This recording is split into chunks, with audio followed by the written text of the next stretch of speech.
Friend, today I'll make Rum Old-fashioned. How to make Rum Old-fashioned? I show you all recipe. This is dark rum based cocktail. That is sugar cube, some Angostura bitters, ice, water, some more ice,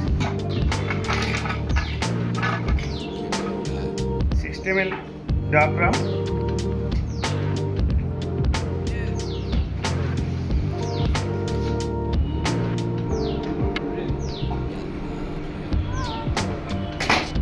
this is orange peel, and this is the stir. This is called Rum Old-fashioned.